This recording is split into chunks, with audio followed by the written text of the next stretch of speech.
Hey guys, welcome back to my channel Sandhyarekha vlogs. ఈరోజు మేము నూకాలమ్మ గుడికి అనకాపల్లి వెళ్ళబోతున్నాము. సో అక్క వాళ్ళు ముందు రోజు వచ్చారు, అమ్మ బర్త్డే ఇవన్నీ వ్లాగ్ పెట్టాను కదా.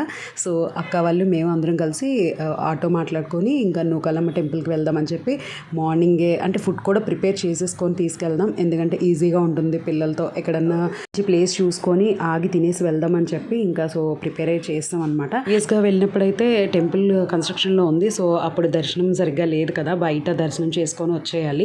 అండ్ ఎప్పుడైతే టెంపుల్ రీఓపెన్ చేశారో అప్పటి నుంచి నాకు రీల్స్ చూసాక ఇంకా త్వరగా చూడాలి, ఎప్పుడు చూస్తానా అని చాలా వెయిట్ చేసాం. ఫైనల్ ఇప్పుడైతే వెళ్ళబోతున్నా. కుర్మారావు గారు అని మాకు తెలిసిన ఆయన, సో ఆయన కూడా రెడీగా ఉన్నారు మమ్మల్ని తీసుకెళ్ళడానికి. సో ఆ రోజు వెదర్ కూడా చాలా బాగుంది, అంత ఎండగా లేదు, బట్ స్టిల్ ఓకే అనమాట, కొంచెం బ్రీతబుల్గా ఉంది ఆ రోజు. ఇంకా అందరం కలిసి టెంపుల్కి అయితే వచ్చేసాం. అండ్ పార్కింగ్ చేసిన తర్వాత ఇంకా అక్కడ నుంచి దర్శనం చేసుకోవడానికి లోపలికి వెళ్ళాం. అండ్ ఇదంతా పార్కింగ్, కార్ పార్కింగ్ ఇదంతా ప్లేస్ అనమాట. అండ్ అక్కడే మనం పక్కన పాకల్లాగా ఉన్నాయి, అందులో మనం అద్దెకి తీసుకొని మనం ఏమన్నా మొక్కుకుంటే అక్కడ కుక్ చేసుకొని తినేలాగా చాలా బాగా ఏర్పాట్లు అయితే చేశారు. మా చిన్నప్పుడు వెళ్ళినప్పుడు ఒకలా ఉంది, ఇప్పుడు అంతా మారిపోయింది. అంతా గుడి కూడా చాలా బాగా కన్స్ట్రక్షన్ చేశారు, బాగా మెయింటైన్ చేస్తున్నారు కూడా. అండ్ నేను చెప్పాను కదా, పాకలు అవి రెంట్కి తీసుకొని ఇక్కడ కుక్ చేసుకోవచ్చు అని. సో ఎవరు దర్శనం చేసుకొని ఇక్కడ నైవేద్యం పెట్టుకొని ఇంకా అక్కడే వంటలు అవి చేసుకుంటున్నారు. సో మేమైతే ఇంకా దర్శనంకి అయితే వెళ్ళిపోయాం.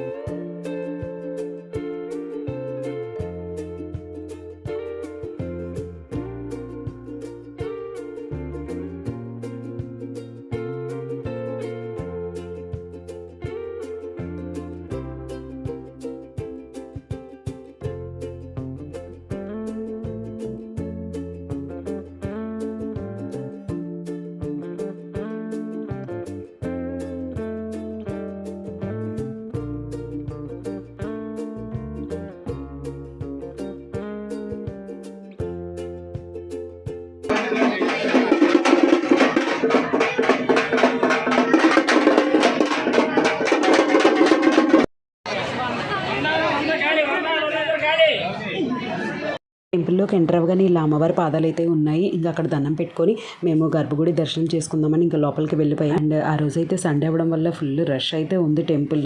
అండ్ మేము ఎప్పుడు టెంపుల్కి వెళ్ళినా కూడా కొంచెం అమ్మవారికి నైవేద్యం పెట్టే టైంలోనే రీచ్ అవుతున్నాం. ప్రీవియస్గా నేను వైజాగ్లో కనకమహాలక్ష్మి టెంపుల్కి వెళ్ళినప్పుడు కూడా ఎక్కువసేపు వెయిట్ చేసాం. అండ్ ఇప్పుడు కూడా అలా వెళ్ళేసరికి నైవేద్యం పెడుతున్నారు. సో అక్కడైతే ఒక హాఫ్ అన్ అవర్ ఆపేశారు దర్శనం. హాఫ్ అన్ అవర్ తర్వాత అయితే దర్శనంకి ఎలో చేశారు. అండ్ మనం లైన్లో ఉండగానే అమ్మవారు అయితే కనపడడం స్టార్ట్ అయింది. ఇంకా మనకి ఎప్పుడైతే లోపలికి వెళ్ళామో ఇంకా చాలా పెద్ద విగ్రహం, అమ్మవారిని అయితే ఇంకా చూస్తూనే ఉండిపోయాం. నేనైతే అసలు మాటలు ఎక్స్ప్లెయిన్ చేయలేను ఆ రోజు. అండ్ వీడియో తీయాలి, ఓ పక్క అమ్మవారిని దర్శనం చేసుకోవాలి మనస్ఫూర్తిగా అని చెప్పి ముందు కొంచెం క్లిప్స్ అయితే తీసేసుకొని ఇంకా అలా చూస్తూనే ఉండిపోయాం. కొంచెం రష్ అయితే ఉన్నది కాబట్టి పక్కకు వెళ్ళిపోయి నుంచొని చాలాసేపు అయితే చూసాము. ఇంకా మనస్ఫూర్తిగా అయితే దండం పెట్టుకొని ఇంకా బయటకు అయితే వచ్చేసాము. ఇంకా మా ఫేస్లో హ్యాపీనెస్ చూసారు కదా, అమ్మవారిని చూసి ఆ ఎగ్జైట్మెంట్, ఆ ఆనందం మామూలుగా లేదు. సో అది షేర్ చేసుకుంటున్నాం మా అక్క నేను. అండ్ బయటకు రాగానే బాగా దాహం అయితే వేసింది. ఇంకా వెంటనే అక్కడ ఏవో డ్రింక్స్ ఉంటే తాగేసాము. ఇంకా గుళ్ళోంచి అయితే బయటకు రాగానే ఇక్కడ కొబ్బరి చెట్లు ఇవన్నీ వ్యూ బాగుంది. ఇంకా పిల్లలు అయితే ఫోటోస్ స్టార్ట్ చేస్తారు, ఎవరి కాళ్ళు ఫొటోస్ దిగిపోతున్నారు. ఒక పక్క పిల్లలు, ఒక పక్క మా మమ్మీ వాళ్ళు అందరూ ఫొటోస్ దిగిపోతున్నారు. నేను కూడా కొన్ని దిగాను. పిల్లది చూసుకుంటూ బయటకు అయితే వచ్చేసాము. ఎక్కడన్నా దారిలో ఆగి లంచ్ చేద్దామని చెప్పి అనుకున్నాము. ఇంకా నెక్స్ట్ మేము యారాడ్ బీచ్ కూడా ప్లాన్ చేసాము. ఒక మంచి ప్లేస్ చూసుకొని లంచ్ అయితే ఫినిష్ చేస్తాము. ఆకలి బాగా వేస్తుంది. అండ్ తర్వాత ఇంకా ఎండ కూడా బాగా పెరిగిపోయింది, ఇంకా ఫుల్ స్వెట్టింగ్ అనమాట. అండ్ బీచ్కి వెళ్తాం కదా, కొంచెం చల్లగా ఉంటుంది అని అనుకున్నాము, బట్ అక్కడ కూడా ఎండ బాగా ఉంది.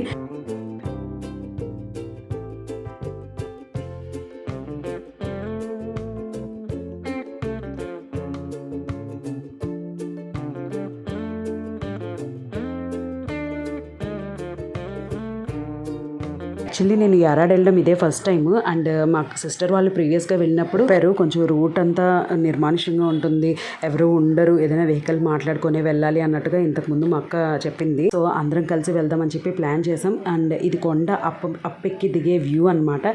ఇంకా ఆ బీచ్ చూసారా ఎలా ఉందో. నేనైతే చూసి ఫస్ట్ మన వైజాగ్ బీచ్, మన వైజాగ్లో ఉందా ఇది అని చెప్పి నేను షాక్ అయ్యాను.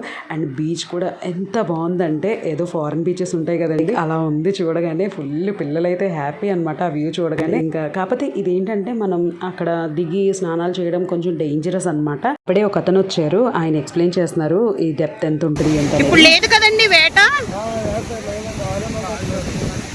దాంతో పడుతున్నారా స్టిక్ తో? స్టిక్ నానబెడతారండి.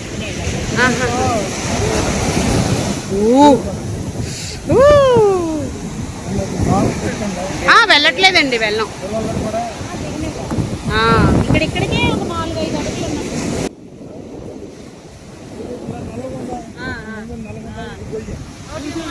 ఓకే, సుడిగుండం ఉంటుందా?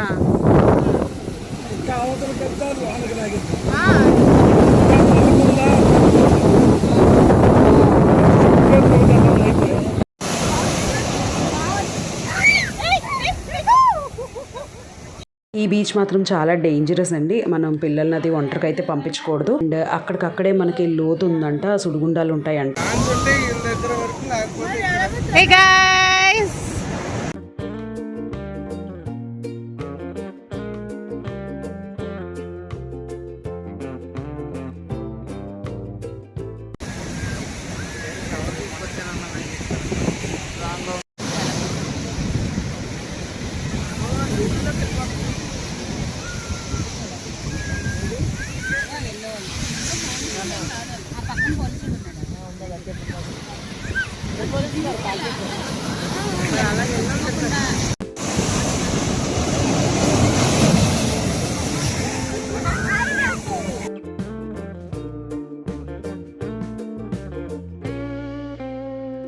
మీకు ఇక్కడ కొండ కనిపిస్తుంది కదా, అక్కడ రాక్స్ అవి ఉన్నాయి కూర్చోడానికి. సో ఆ వ్యూ కూడా చూద్దామని చెప్పి ఇంకా అలా అందరం నడుచుకొని వచ్చాము. అండ్ ఇక్కడ నుంచి అయితే వ్యూ అదిరిపోయిందండి. అండ్ అక్కడైతే లోతు ఉంది, ఇక్కడ కొంచెం రాక్స్ ఉన్నాయి కదా, సో పిల్లలు అక్కడ జస్ట్ వాటి మీద కూర్చొని అలా ఎంజాయ్ చేయొచ్చు అన్నట్టుగా ఇంక ఇటువైపు అయితే తీసుకొచ్చాం. అండ్ ఇక్కడ కొన్ని ఫొటోస్ కూడా దిగాము. అండ్ ఈవినింగ్ 5 అలా అవుతుంది, సో కొంచెం చల్లబడింది, ఇంకా ప్రశాంతంగా అనిపించింది.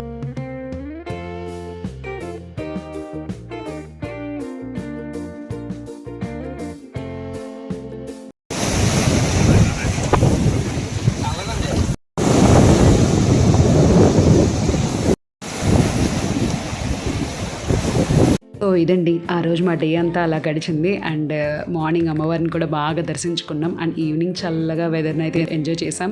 సమ్మర్ హాలిడేస్లో మా వెకేషన్ ఎక్కడికి వెళ్ళాం ఇవన్నీ మీకు నెక్స్ట్ వ్లాగ్లో వస్తాయి. సో అప్పటి వరకు take care, bye, and don't forget to like, share and subscribe. Thank you guys.